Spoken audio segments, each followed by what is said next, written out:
ya es el tiempo suficiente, entonces ya hemos dado espacio para que sus compañeros puedan incorporarse. Vamos a comenzar justamente con lo que significaría el punto referido a lo que es ya la unidad 3 del módulo 4, que es seguridad y salud en el trabajo. ¿Ya? Bien, vamos a hablar hoy día de lo que significaría el tema de seguridad en trabajos de alto riesgo. ¿Cuál es el objetivo? Los objetivos de lo que significaría de la presente unidad didáctica es el de generar competencias en los estudiantes para que puedan conocer y aplicar lo que significa el tema de los permisos de trabajo. ¿Ya? Entonces, básicamente, lo que quería decirte es que este módulo se va a enfocar a lo que significaría el cómo administrar el sistema de permisos de trabajo en actividades de alto riesgo tales como trabajos en altura, trabajos en espacios confinados, lo que es la parte de trabajos en eléctricos, lo que es el bloqueo y etiquetado y demás. ¿Ya? Bien, ahora, para evitar el tema de lo que significaría la monotonía, lo que se va a hacer ahora es un poquito, hacer un poco más interactiva, hacer algunas preguntas a medida que vamos avanzando en la unidad didáctica, donde es importante la participación de ustedes. Vamos a comenzar con la primera parte referida a lo que es el tema de bloqueo y etiquetado, el lookout, tagout. Bien, entonces, ¿qué es el bloqueo y etiquetado? Miren, el bloqueo y etiquetado es una técnica que se traduce en un procedimiento, el cual se enfoca a realizar lo que se llama el control de las energías peligrosas. ¿Y a qué quiere decir el control de las energías peligrosas? Hay diferentes tipos de energías en los lugares de trabajo. Tenemos energía mecánica, hidráulica, neumática, etcétera, que tienen un potencial intrínseco, son un peligro, como ustedes pueden ver, tienen una capacidad innata de poder generar alguna consecuencia o algún daño. Entonces, antes de realizar la intervención o el mantenimiento o la reparación de algún equipo que necesite estar detenido, se aplica esta técnica que es el bloqueo y etiquetado, que no es nada más ni nada menos que suspender totalmente el suministro de energías que puedan ocasionar algún tipo de consecuencias y colocar un candado y una etiqueta para evitar que cualquier persona pueda activarlo de forma accidental.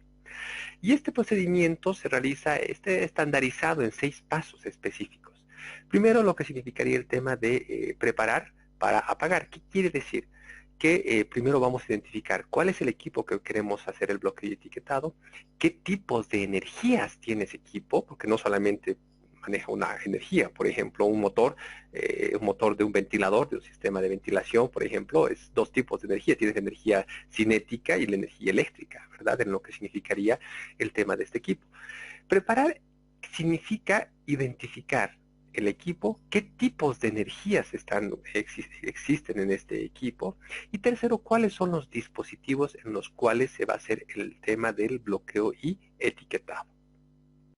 Seguidamente, en el punto 2, ya se procede, una vez que sabemos dónde hay que apagar, sabemos qué tipos de energías hay, se procede a apagar el equipo. ¿Y qué quiere decir apagar el equipo? Cortar el suministro de energía, colocar la perilla o el interruptor en el modo off, apagado, desconectado o el circuito abierto, es decir, detener completamente el equipo, maquinaria o sistema en el que vamos a hacer la intervención respectiva. El tercer punto, ¿qué significa? Aislamiento de los equipos. Está referido a que se tiene que hacer el corte del suministro aguas arriba de las energías. ¿Qué quiere decir? Por ejemplo, si vamos a hacer, no sé, un trabajo en un sistema en un acumulador de aire de algún compresor. Ok, entonces, ¿qué se tiene que hacer? Además de apagar el equipo, se tiene que aislar lo que significaría, por ejemplo, aguas arriba, el ducto que nos va a alimentar de aire a presión. Es decir, tenemos que cortar el suministro de energía peligrosa. Si es un equipo hidráulico, por ejemplo, un sistema hidráulico, no sé, de comando, ¿verdad? O de un servo, por ejemplo, tendríamos que aplicar el corte del suministro de energía, o sea, cerrar las válvulas aguas arriba de lo que significaría el punto donde se hace la alimentación de este fluido a presión. Si hablamos de una parte eléctrica, aunque bueno, hay una específica para lo que es las 5 reglas de oro, sería cortar el termomagnético. Mire, muy simple, si vamos a cambiar un foco, ok, paso 1, preparar, saber qué energía existe, apagar el equipo, bajar el interruptor. 3, el aislamiento de los equipos. ¿Qué quiere decir esto? Que vayamos y bajemos el térmico que da el suministro de energía al equipo, maquinario, sistema. El paso 4 ya es colocar el candado y la tarjeta en ese dispositivo de corte. En este dispositivo de corte es donde se va a colocar la tarjeta y el candado para lo que significaría el tema referido al bloqueo y etiquetado, obviamente para evitar una activación que sea accidental. El quinto punto está asociado, como ya han leído ustedes en el texto, a purgar, liberar, ¿sí?, las energías residuales. Por ejemplo, si continuamos con este ejercicio del sistema de compresión, si vamos a hacer un trabajo en un acumulador de aire, ok, ¿qué nos quedaría hacer? Tenemos que purgar, despresurizar, liberar toda esta energía acumulada para recién proceder a hacer la intervención del equipo. Si estamos hablando de un sistema eléctrico, bueno, vamos a ver en las 5 reglas de oro el tema de lo que es la descarga, porque todo equipo, maquinario, sistema tiene una parte capacitiva, ¿verdad?, donde se acumula energía, entonces hay que descargar, liberar la energía residual.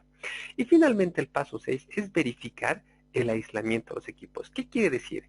Si bien hemos hecho ya el corte del suministro del tipo de energía, entonces ahí lo que se hace es nuevamente y aprobar con los botones de encendido y apagado que efectivamente el equipo está fuera de servicio, está sin energía y que realmente no se va a activar.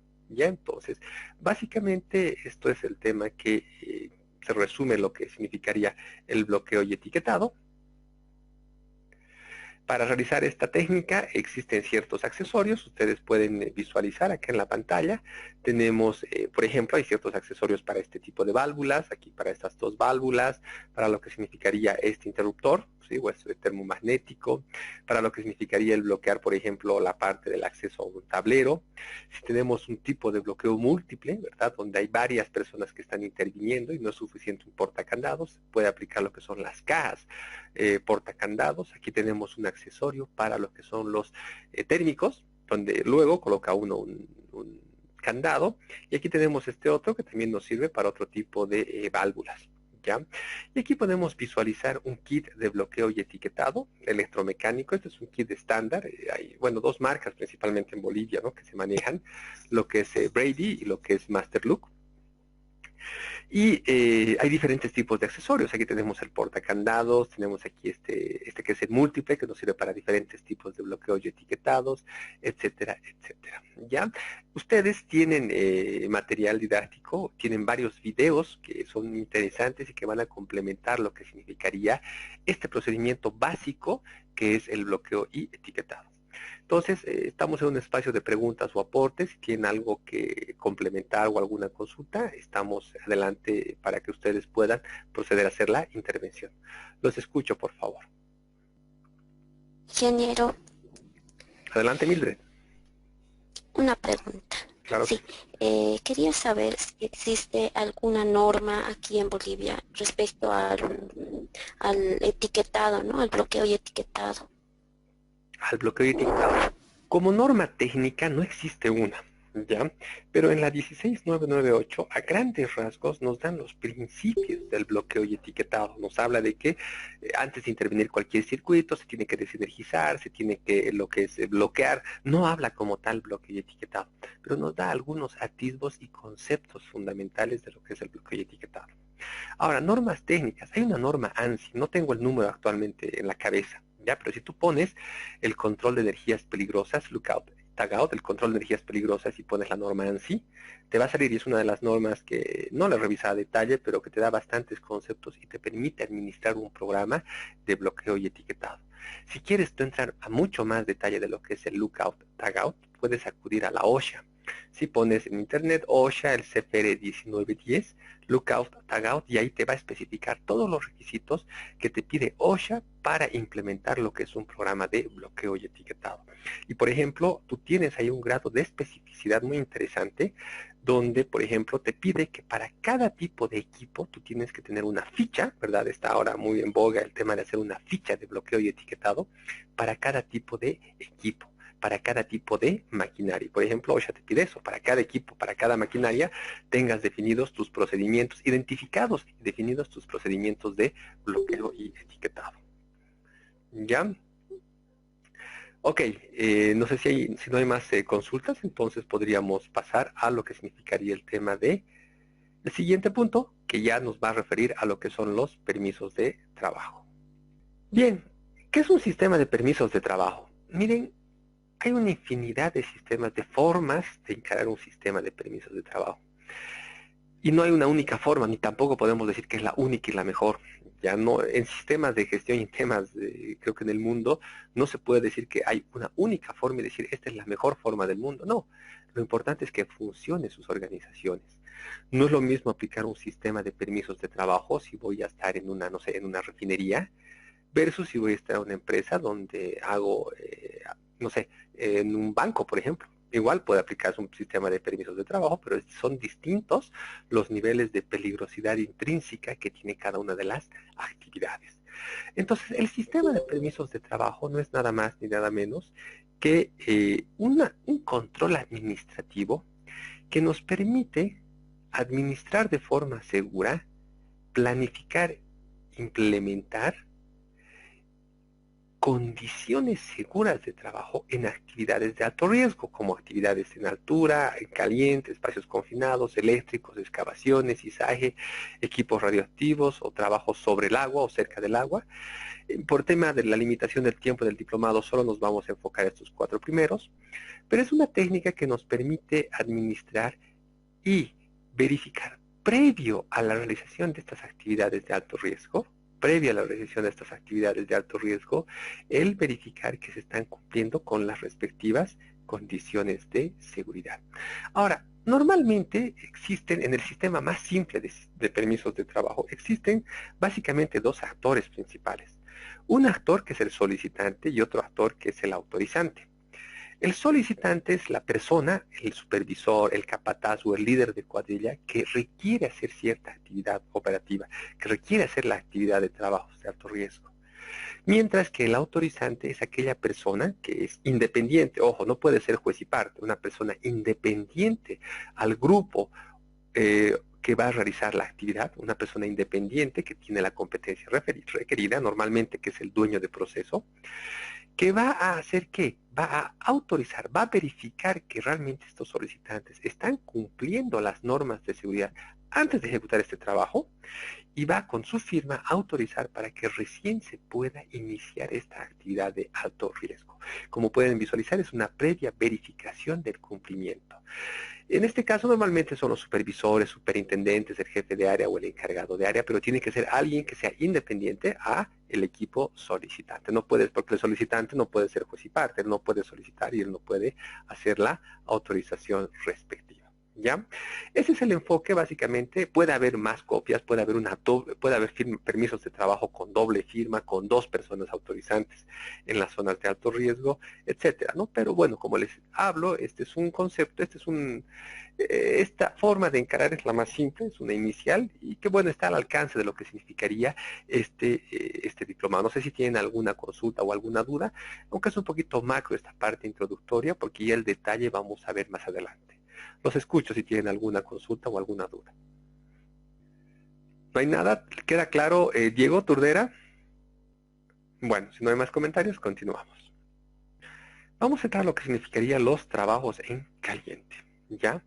Los trabajos en caliente no es nada más, nada menos cualquier actividad, como ustedes pueden visualizar.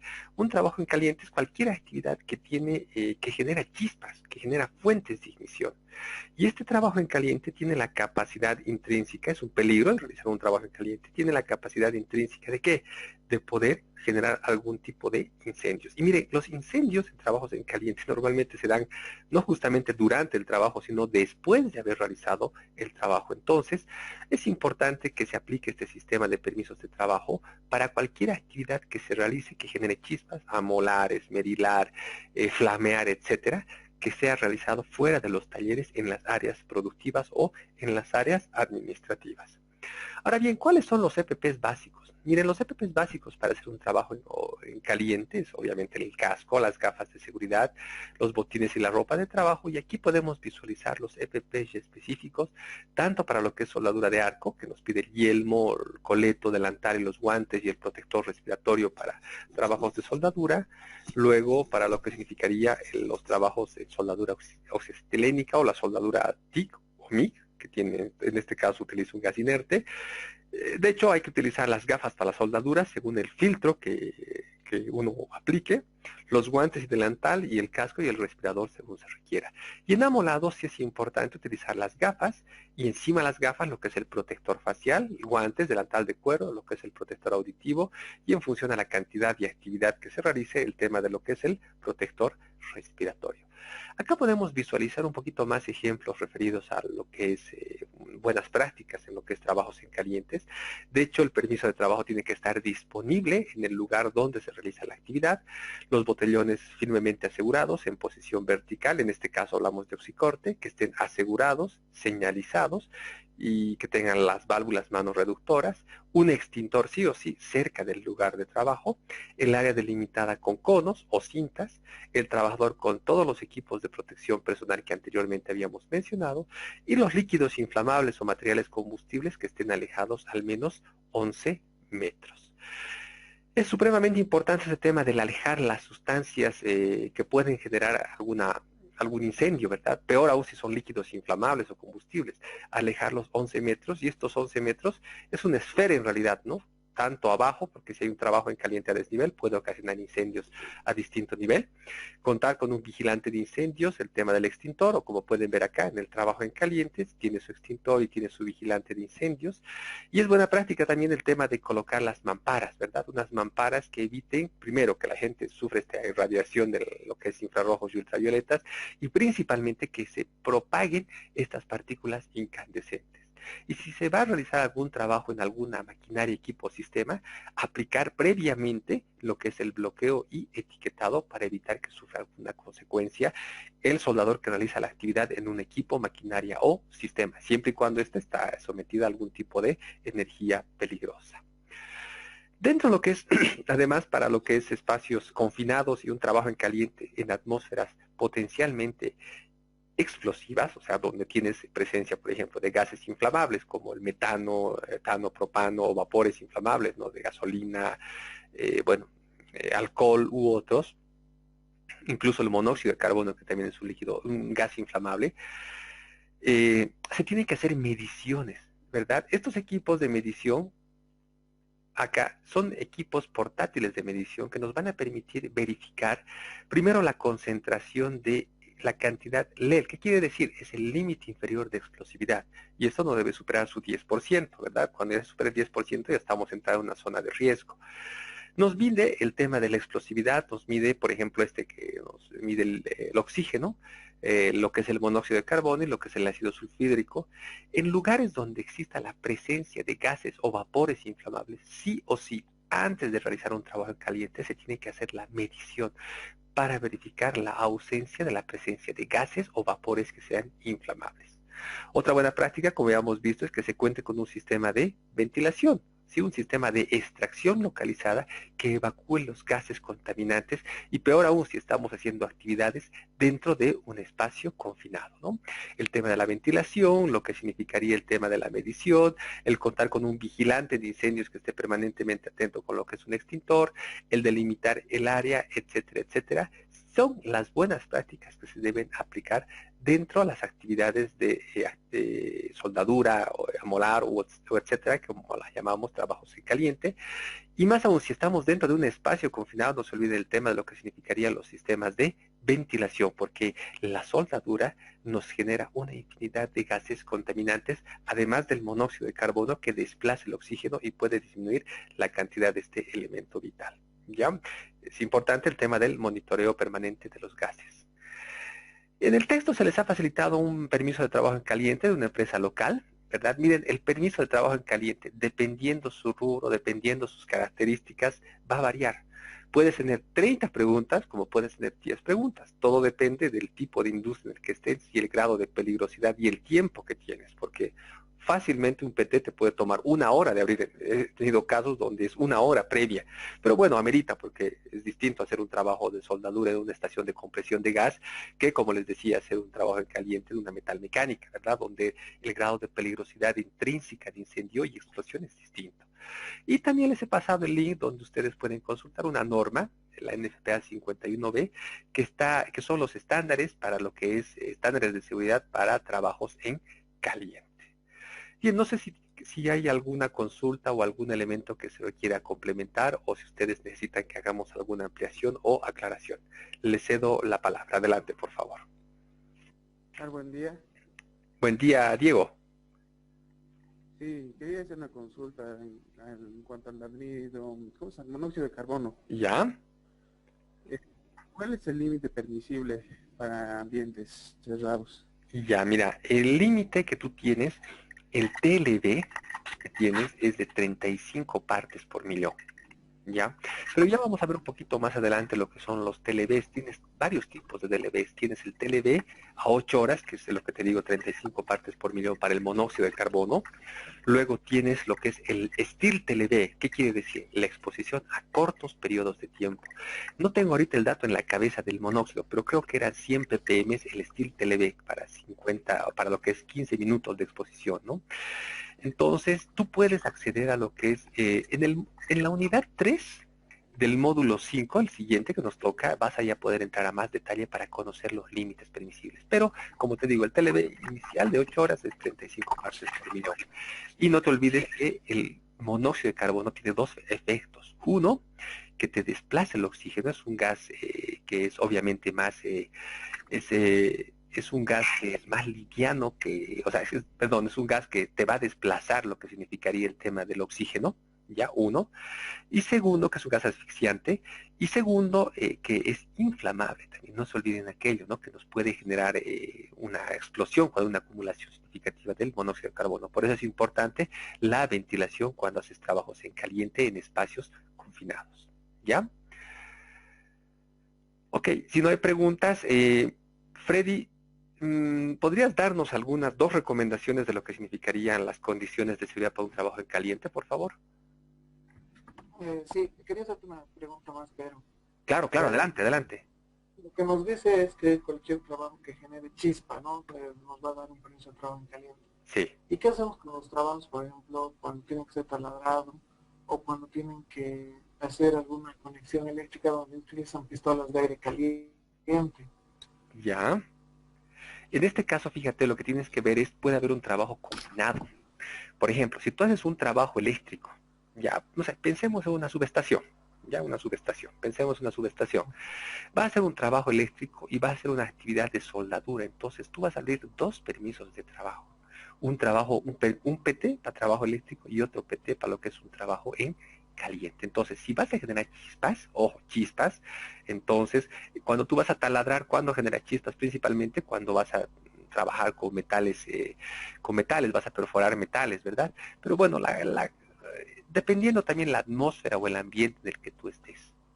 Ya el ambiente en el que tú estés, si es una atmósfera que es división clase 1, ¿verdad? Donde es altamente inflamable, ahí tienes que tomar todas las recomendaciones. Pero, como te digo, muchas veces, y en la práctica, no vas a tener un trabajo solito, vas a tener un combinado, un espacio confinado, con trabajo en altura, con trabajo eléctrico, entonces puedes abrir más diferentes tipos de permisos de trabajo. Pero realmente una actividad de taladrado, si es que es metal realmente una atmósfera crítica, ahí recién te aplicaría lo que es un trabajo en caliente. ¿Respondo a tu pregunta, Freddy? Sí, sí, es que es una pregunta que normalmente hacen la gente cuando, sobre todo pasa inducción, ¿no? Es la gran duda que queda. Yo creo que es en varias empresas porque me ha tocado que muchas veces me han preguntado, y cuando vamos a hacer taladro, vamos a sacar permisos porque seguramente algunas empresas deben solicitar y en otras no. Claro, por eso depende. Mira, si tú vas a imagínate, si tú vas a taladrar en un lugar donde estás en una planta de separación de gases, por ejemplo, ahí ya, Ujú. mira, puede haber, es baja la probabilidad de que se den chispas, pero, o sea, sí, por la criticidad, sí te aplicaría por una extrema precaución aplicar un trabajo en caliente. Pero si vas a hacer, como te digo, vas a perforar unos anaqueles para instalar, no sé, en una oficina, ok, no vas a tener tema de chispas críticas, entonces ahí no te aplicaría. Entonces depende, como te digo, del contexto en el cual tú estás desarrollando tu actividad. ¿Ya? Ya. Ok. Bueno, en cuanto a las recomendaciones sería, sobre todo ver el área de trabajo, ¿no? Alejar todo lo que son materiales inflamables o combustibles, como decía, 11 metros, y Ujú. cerciorarse también, ¿no? Que los pisos estén libres de cualquier otro material que pueda ser también inflamable. En el Exacto. caso de mi empresa, por ejemplo, el azúcar, ¿no? Que tenemos mucho material que tiene azúcar y es una recomendación que damos. Ujú. Y Y también el el polvo tema de de azúcar, no te olvides comprar, también. exacto, exacto. Y tener una persona que esté también encargada, que esté entrenada en caso de tener que haya una emergencia, ¿no? Que es una habilitación de, nosotros tenemos como un brigadista, Ujú. que es de incendios y derrames. Ujú, exacto, y puedes, mire, muchas veces se dan casos donde el piso tiene materiales, de hecho hay que hacer la limpieza, los 11 metros a la redonda, y puedes humedecer también la parte del piso, ¿verdad? Para reducir lo que Exacto. significaría el tema de una posibilidad de incendios. Y el tema de, miren, toca un tema importante nuestro compañero, lo que son los polvos de materiales orgánicos, ya polvos de cereales, por ejemplo, de soya, de trigo, azúcar, por ejemplo, que pueden ser materiales potencialmente explosivos. Y entonces, otro elemento a tomar en cuenta para lo que es realizar los trabajos en caliente. Bien, continuemos, señores. Si no hay más consultas, pasamos al siguiente punto. Trabajos en altura. Ya ustedes saben y han visto en el texto que un trabajo en altura es aquel que se realiza cuando estamos a más de 1.8 metros, desde el nivel del piso hasta los zapatos, ¿verdad? Desde el nivel de los pies hasta el suelo tienen que superar 1.8, esta es norma americana de la construcción, hay otras empresas que trabajan 1.5, he escuchado de casos que trabajan hasta 1.2, ok, pero bueno, ustedes definan. La práctica común y habitual es 1.8 metros, ya dependiendo la legislación o la norma de referencia que trabajen. Así como habíamos visto lo que es la parte referida a la jerarquía de los controles, de la misma forma hay una jerarquía de los controles en lo que significan los trabajos en altura. Idealmente hay que evitar, primero eliminar el peligro que es el desnivel, ¿verdad? El trabajo, la actividad o el desnivel como peligro intrínseco. Si no se puede hacer aquello, colocar medios de protección colectiva, ¿sí? Como en el caso de la pantalla, vemos unas barandas. Si no es posible aquello, colocar sistemas de restricción de movimiento que eviten que las personas se acerquen al borde peligroso o al borde principal, como denominan. Si no es posible aquello, colocar sistemas de restricción, sistemas para detención de caídas, en este caso a través de un retráctil o puede ser a través de una cinta expansora, ¿verdad? Un dispositivo de amortiguación.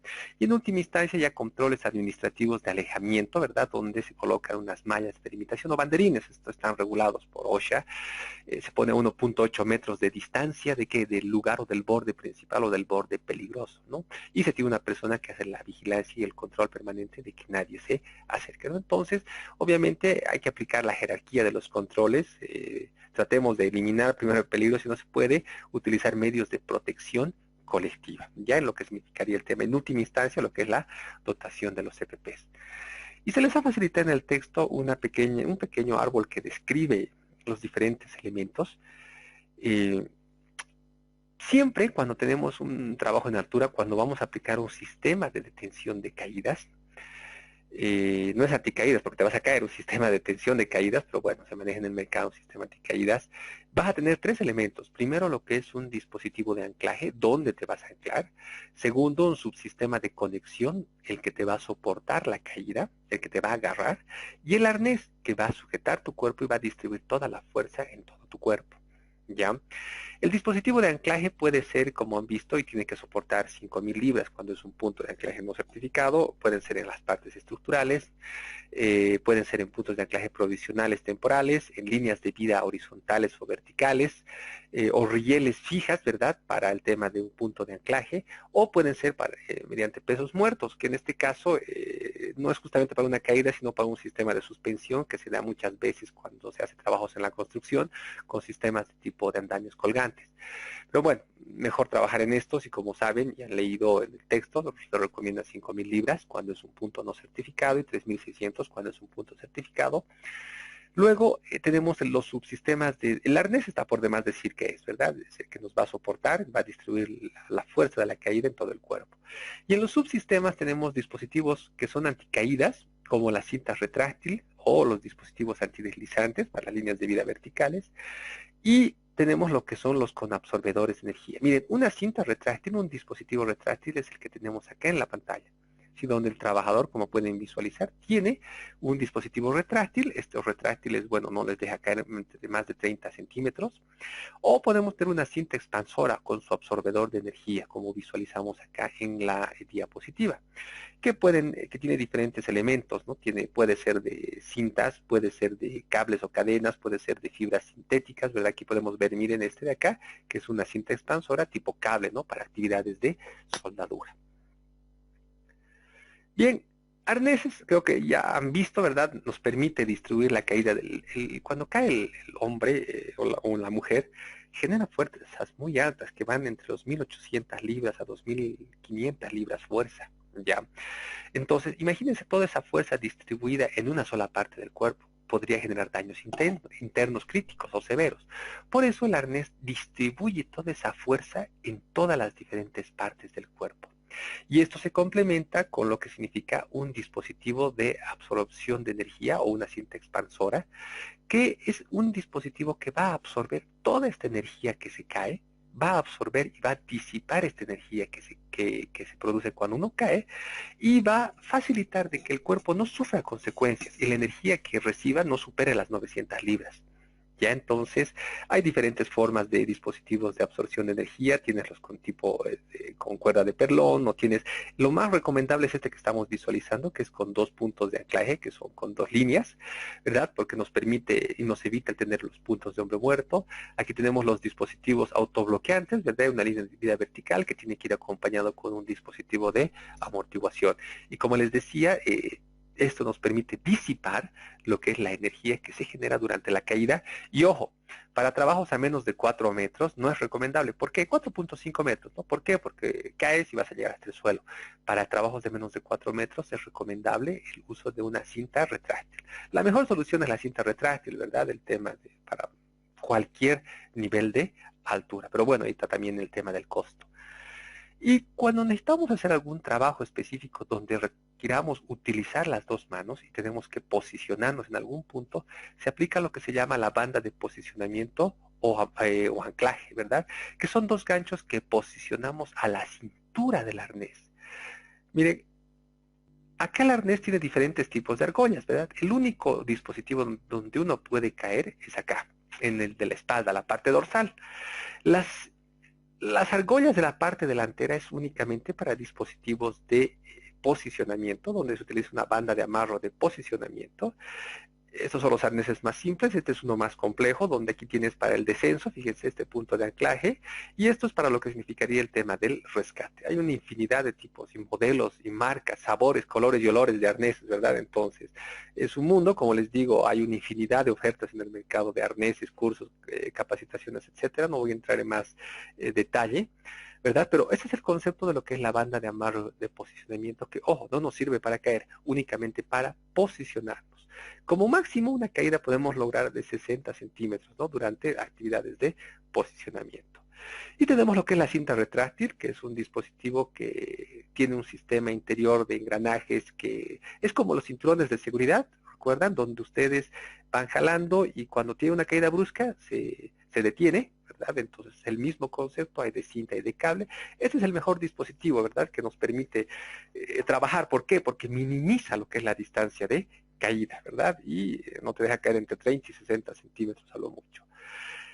Antes de realizar cualquier trabajo en altura es importante que se haga una inspección. Cualquier trabajo en altura previamente, prerequisito del PT es realizar una inspección para verificar que las bandas y correas están en buen estado, las costuras y remaches sin partes dañadas, los ganchos sin deformaciones, las compuertas y limitadores funcionando correctamente, las argollas en D y las hebillas no tienen deformaciones, corrosión o daños. Perdón, y en caso de identificar fallas, obviamente no hay que utilizar los equipos. Si algún equipo de protección contra caídas ha sufrido alguna exigencia, un trabajador ya ha caído en este equipo, hay que desecharlo. Y ojo, todos los equipos deben contar con una certificación. Habíamos visto en la unidad 1 que en EPPs nos pide la ley, ¿verdad? Que tengamos algún tipo de certificación, la resolución 849. La más común es la ANSI, ¿verdad? Puedes trabajar con norma IRAM, norma NC o norma europea. Miren, lo importante es que ustedes cuenten con algún tipo de equipo certificado y que su personal sea competente. La clave del trabajo en altura es identificar dónde te vas a anclar. Habíamos visto que el OSHA nos recomienda 5.000 libras para puntos de anclaje no certificados. Si vamos a la ley, a la 16998, nos habla de 1.150 kilogramos, ¿verdad? No dice como tal punto de anclaje, pero nos dice las cuerdas y los arneses deben soportar al menos 1.500. Obviamente, entonces, tu punto de anclaje tienes que soportar 1.150 kilogramos, ¿no? Y hay de diferentes formas. El más común es este con punto de anclaje tipo Bolt, que puedes tú penetrar en alguna columna de hormigón, ¿verdad? Obviamente trabajando con SICA y con la planificación de vida, ¿verdad? Hay ofertantes de estos puntos de anclaje, o puedes unos empernados cuando hablas de estructuras metálicas, ¿verdad? Esto es importante que ustedes sean acompañados con algún mecánico o algún civil que les facilite y les simule, ¿verdad? Porque hay software para simular esto, el soportar el punto de anclaje, ¿ya? Aquí podemos ver ya varios ejemplos, una línea de vida horizontal, el arnés y lo que es la cinta expansora. Aquí podemos ver lo que es una línea de vida vertical, el arnés, la cinta expansora y el dispositivo de autobloqueante, ¿verdad? Este dispositivo sube o baja fácilmente, pero cuando uno cae, ¿verdad? Tiene una exigencia inmediata o dinámica, este dispositivo automáticamente se bloquea. Podemos ver también lo que son las líneas de vida vertical, ¿sí? En la parte pectoral o acá podemos visualizar, hay otra argolla que nos permite el tema de detener la caída cuando hacemos el acceso por una escalera vertical, por ejemplo, o alguna antena, alguna torre. Este es un sistema seguro para evitar el tema de las caídas, o cuando hacemos trabajo sobre techo, el tema de las líneas de vida, miren, tipo cable, o lo que podemos visualizar aquí son tipo riel, ¿verdad? En lo que significaría los diferentes trabajos en altura. Cuando hacemos el uso de escaleras portátiles, la relación básica, el principio básico es la pendiente, tiene que ser de 4:1, es una pendiente 75. Esto se mide de forma práctica como ustedes visualizan ahí en su pantalla. Pones la punta de los pies golpeando las zapatas y estiras tus brazos e inmediatamente ahí choca y estás dando una relación de 4:1. Es importante el tema de amarrar la escalera en la parte superior o en la parte media. ¿Sí? Dejar 1 metro saliente, nunca utilizar los 3 últimos peldaños. Y ahora es una técnica que se está aplicando más en las empresas, el tema de utilizar una línea de vida vertical colocada en la parte superior de las escaleras, ¿verdad? Para evitar que uno, cuando caiga, sufra algún tipo de consecuencia. Esto más es un limitador de restricción de caída, ¿verdad? Pero lo más ideal sería que tengas una línea de vida independiente a tu escalera, pero en el peor de los casos utilizar esto, ¿no? Para lo que significaría el tema de un trabajo en altura en escaleras, ¿ya? Y el tema de andamios, que es otro punto, es un mundo el tema de andamios. Las condiciones básicas de un andamio que tienen que tener, fíjense, las zapatas o el tema de las durmientes de madera de 25 por 25 y 2 pulgadas, unos husillos o unas zapatas de distribución que tengan de altura regulable, luego el tema de las diagonales para dar lo que es una característica de ser hiperestática la estructura, luego obviamente las partes en buen estado, sin partes dañadas, el acceso interno de los andamios y en los diferentes lugares o niveles de trabajo, los zócalos y lo que son las barandas. Y cuando se supera la relación de 4:1, entonces el andamio tiene que comenzar a tener un arriostre, ¿verdad? A la altura de 4:1 al principio y luego cada 4 metros. No son las condiciones. Trabajar con andamios metálicos preelaborados o prefabricados, ¿verdad? Evitar lo que es el uso de los andamios de madera. Y utilizar sistemas de protección contra caídas cuando hacen el trabajo en altura o preferentemente en una línea de vida que sea independiente del andamio. Esto en función de las características y del contexto que uno tenga, ¿ya? Ahora, no voy a entrar a mucho detalle, pero a mencionar lo que son los diferentes tipos de factores, pero lo que ustedes tienen que evitar es el factor 2. ¿Qué es el factor 2? Es cuando mi punto de anclaje está a la altura de mis pies o por debajo. ¿Por qué? Porque miren, cuando yo tengo un factor 2, aumento la distancia de caída. Caigo el doble de la longitud de mi dispositivo de desaceleración o de mi cinta expansora, ¿verdad? Entonces, preferentemente trabajar en un factor 0, o sea, encima, en el peor de los casos, un factor 1, ¿verdad? De lo que significaría el tema de la altura de tu punto de anclaje. En este caso, este es un sistema europeo, como ven, donde la sujeción es por delante, ¿verdad? En ANSI únicamente conciben que la sujeción puede ser por atrás. En cambio, en la norma europea, que es mucho más ágil y mucho más dinámica y más especializada, te permite el trabajo en lo que es la parte delantera, no la parte frontal. Pero bueno, independientemente del sistema, uno puede evitar lo que es el factor de caída 2.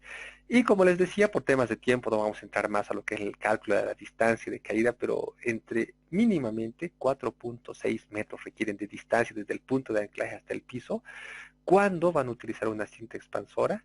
¿Por qué? Porque miren, el sumar la distancia de caída más, miren, primero, la distancia de caída tienes la longitud de la cinta expansora, más lo que normalmente se abre o se expande la cinta expansora, más lo que recorre tu arnés, más tu altura, más un factor de seguridad. Imagínense, se requiere por lo menos entre 4.6 metros a 5.6, ¿verdad? Para que realmente se pueda utilizar lo que es una cinta expansora.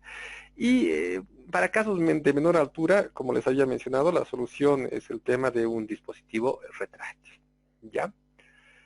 Ok, se les ha dado un permiso de trabajo en altura. Hay varias formas. Miren, este es un poquito más didáctico con dibujos. No se olviden que al trabajador, mientras más dibujos tenga y más limpio, más simple, más amigable sea, va a ser mucho más aceptado por ellos. Y también una pequeña guía en lo que significaría el tema de los peligros para trabajos en altura, en diferentes tipos de actividades, el tema de escaleras portátiles, simples o extensibles, tipo tijeral, para lo que son la parte de andamios de apoyo, lo que son los andamios colgantes o trabajos de altura específicos con puntos de anclaje o superficies autosustentadas u otro, ¿verdad? Para lo que significaría, se les ha dado unos videos, por favor visualícenlo como parte del complemento de esta formación virtual que ustedes están desarrollando. También pinchen un poquito el foro, el grupo, creo que es el grupo 2, donde se tiene el tema de, o el grupo 3, perdón, lo que es trabajos en altura. Vean los videos que están subiendo sus compañeros.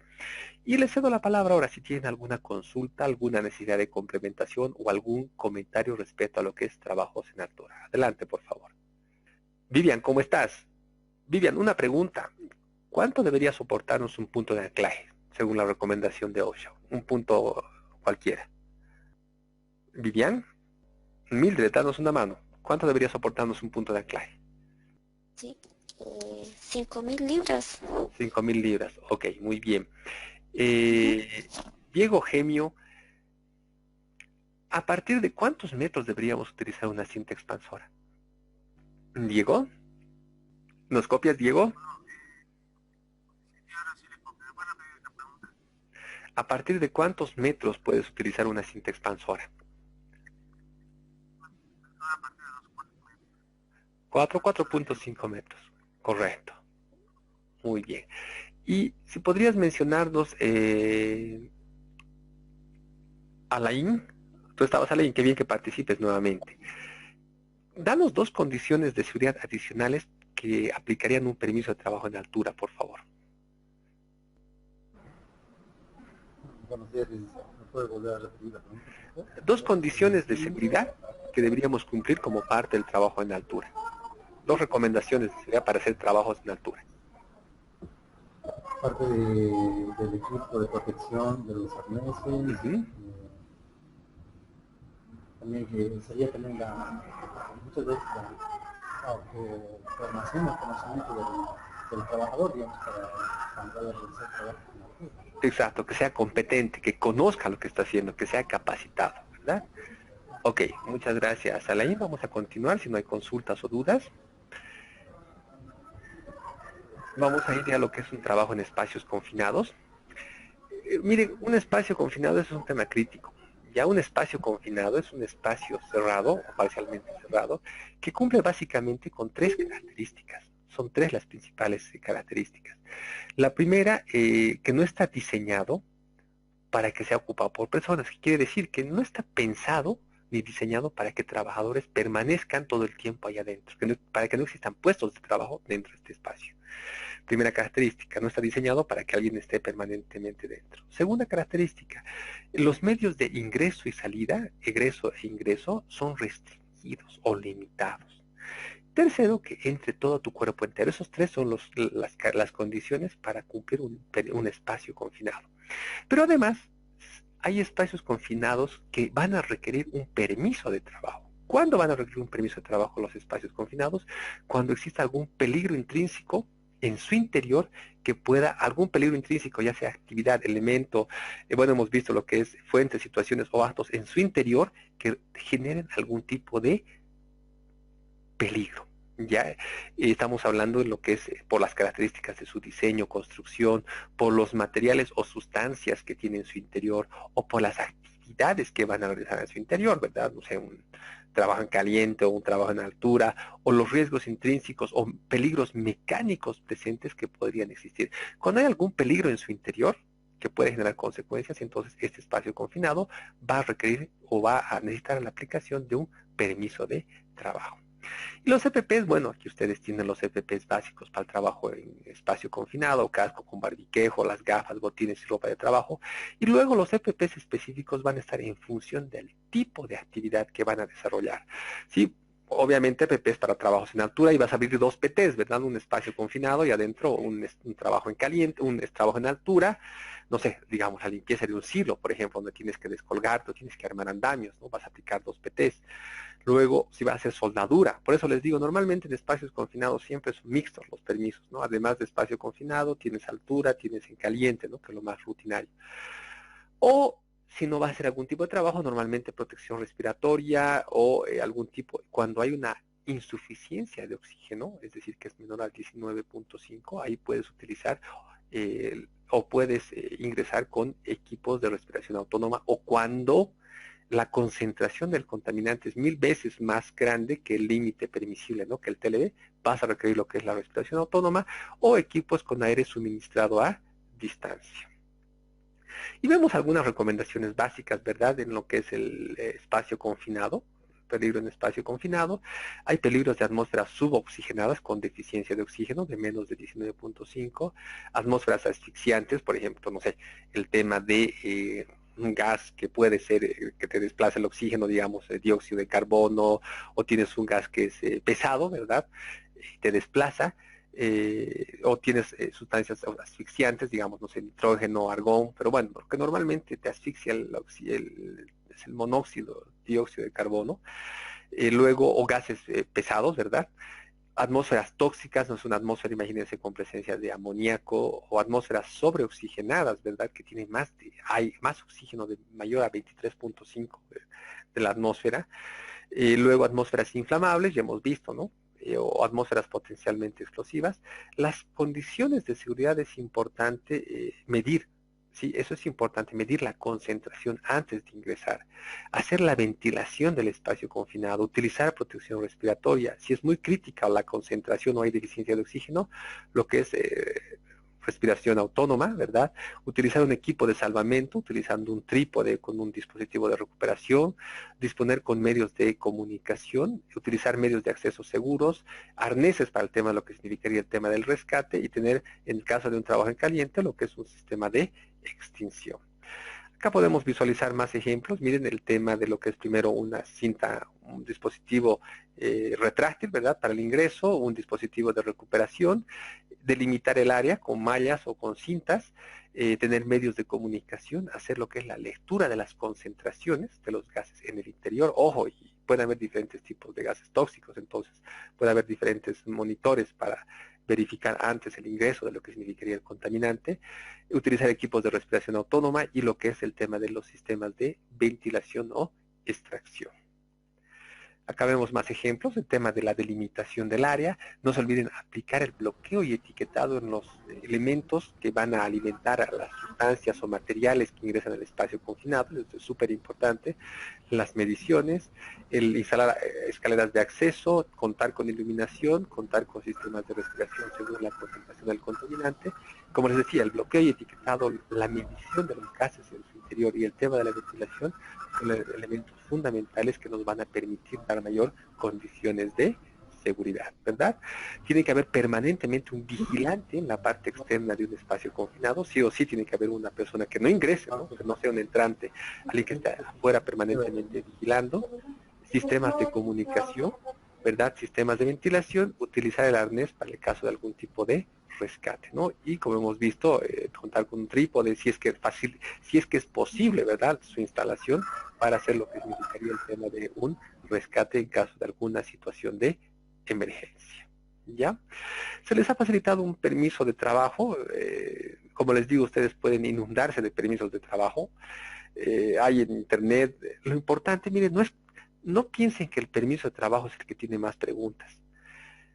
El permiso de trabajo, el mejor permiso de trabajo es aquel que tus trabajadores saben utilizarlo, lo conocen y lo cumplen. Eso es supremamente importante, ¿ya? No piensen que mientras más largo, no, o sea, den competencia, o sea, creen esa cultura de que los trabajadores vean como una utilidad y un amigo lo que es el permiso de trabajo. Sí hay una pequeña guía, ¿no?, de la Asociación Chilena de Seguridad, muy gráfica, muy didáctica de lo que son las prevención de riesgos en lo que significarían los espacios confinados. No sé si tienen alguna pregunta, alguna consulta respecto a la temática de espacios confinados. Bueno, yo una pregunta. Espacios confinados, entraría también la minería, ¿no? Un poquito más fuerte, Alain, si no te estamos escuchando. ¿Entraría esto de la minería dentro de lo que serían trabajos en espacios confinados? Sí, sí. Miren, es un tema, aunque dependiendo, mira, son tres elementos. Si tú vas a entrar a ciertas galerías que no son de uso permanente, o sea, por concepto es tres condiciones nos dice el espacio confinado. Una mina subterránea. ¿No? Primero, no está diseñada para que las personas estén permanentemente ahí. En este caso son puestos de trabajo rutinarios, te das cuenta, es una actividad rutinaria. Entonces, por ese lado ya no entraría un espacio confinado, ¿no? Medios de ingreso y egreso son dificultosos. Sí. ¿Entra todo tu cuerpo? Sí. Pero hay ciertos lugares donde no hay puestos de trabajo como tal. Si tú entras a una galería, a alguna chimenea, por ejemplo, si hablas de sistemas subterráneos, esos sí son lugares donde vas a aplicar tu espacio confinado y de hecho lo más recomendable es que siempre apliques lo mismo. El tema, independientemente del PT o no, que yo te recomiendo que siempre apliques antes de ingresar a Interior Mina, hagas tu permiso de trabajo, ya como parte de tu charla de 5 minutos, el tema de lo que es la estabilidad, el tema de los gases, ¿verdad? Y las temperaturas que vas a tener en tu interior. Entonces, lo más recomendable es que tú apliques tu sistema de permisos de trabajo en Interior Mina. Y obviamente ya lo adaptes mucho más a las características del lugar donde tú trabajas. Ok, si no hay más preguntas, entonces, a ver, coméntanos tú, Diego o Gemio, ¿nos copias? Les copio. Diego, ¿podrías darnos 3 recomendaciones de seguridad para trabajos en espacios confinados, por favor? Bueno, es la medición de gases, Ya. medición de oxígeno, la iluminación y la experiencia del trabajador, ¿no? Sí o sí tienen que tener La competencia. Miren, tocan un punto importante, el tema de la competencia. Para hacer trabajos de alto riesgo, cualquiera de los que hemos visto sujetos a permiso, tiene que haber una capacitación de los trabajadores. Tienen que estar previamente capacitados y no cualquiera puede hacer un trabajo dentro de un espacio confinado, un trabajo en altura, tiene que haber la capacitación. Ya ustedes pueden esto distinguir en los cascos, colocar stickers, ¿verdad?, de las personas acreditadas o avaladas o autorizadas, ¿no?, para lo que es el poder realizar los trabajos de alto riesgo. Y una de las preguntas del permiso de trabajo es verificar que el personal sabe y conoce lo que significaría el tema de la competencia para los trabajos de alto riesgo. Bien, continuemos, compañeros. Vamos a entrar al último punto, el referido a lo que es la parte de trabajos con electricidad.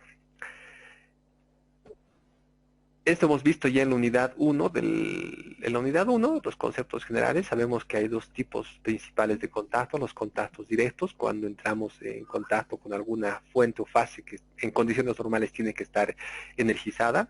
Luego tenemos los contactos eléctricos indirectos, cuando tocamos algún equipo, maquinario o sistema que, bueno, en condiciones normales no debería estar energizada, pero por alguna falla sí es energizado.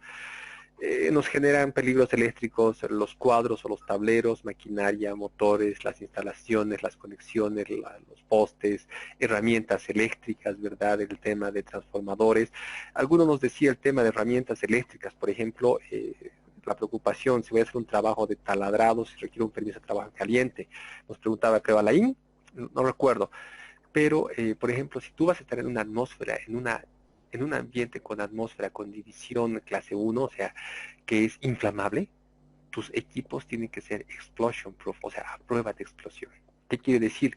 De que no no permitan que el aire del ambiente de trabajo entre en contacto con la parte interior del equipo.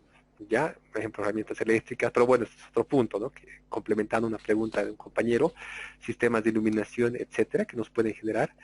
Y cuando nosotros queremos realizar algún tipo de trabajo, ya, esto se enfoca a trabajos eléctricos, pero ojo, sin electricidad, trabajos en sistemas eléctricos, en circuitos eléctricos, pero ojo, desenergizados. Esto no aplica a trabajos en línea viva, es otra técnica el tema de trabajos en línea viva. Los EPPs básicos, el tema del casco, gafas, botines, la ropa de algodón principalmente, o ignífuga. ¿Por qué? Porque hay que evitar, puede haber un fogonazo, hemos visto que la tercera forma de accidente eléctrico es el arco eléctrico, puede haber un incendio, un fogonazo, ¿verdad? Imagínate si tú estás con una chompa o una polera sintética, ¿verdad? Tu ropa estás con polar, imagínense. Entonces te pega el cuerpo si tienes un arco eléctrico y tienes mayores consecuencias. Entonces, ropa de algodón o ignífuga. Utilizar los EPPs dieléctricos, esto cuando vas a hacer las maniobras de medición y descarga a tierra. Aquí tenemos la tabla, esta es una norma, la STMD 120. Que nos da, ¿verdad?, los valores. Si vas a trabajar en baja tensión es menos de 1000 voltios, media tensión es hasta 19.500, si no mal recuerdo, más de 19.500 es alta, ¿verdad? Normalmente es esto para baja y media tensión, para alta tensión no, es otro concepto. Tener los guantes dieléctricos con sus guantes protectores de cuero, ¿verdad? Y el principio básico del trabajo eléctrico es aplicar las 5 reglas de oro. Miren, las 5 reglas de oro es una variante del bloqueo y etiquetado, ¿ya? Es una variante del bloqueo, pero aplicada a la parte eléctrica, ¿sí? Al tema de trabajos eléctricos, ¿no? Y nos dice desconectar con corte visible, lo que es el circuito o sistema eléctrico, aplicar el bloqueo y etiquetado, el candado y etiqueta, verificar la ausencia de tensión, hacer mediciones para verificar la ausencia de tensión, luego cortocircuitar las fases y bajarlas a tierra, y en último punto lo que es el delimitar el área de trabajo. En el texto se les ha facilitado un link donde hay un video bien didáctico, bien cortito y bien didáctico, que nos muestra de forma práctica la aplicación de las 5 reglas de oro, que repito, es el tema de cortar con corte visible, aplicar bloqueo y etiquetado, verificar la ausencia de tensión, cortocircuitar las fases y bajar a tierra, lo que es el tema de la delimitación, ¿no? Y fichas simples como esta que ustedes pueden difundir en sus lugares de trabajo para lo que es el recordatorio de las 5 reglas de oro, ya que es un elemento fundamental. Hay un permiso de trabajo eléctrico.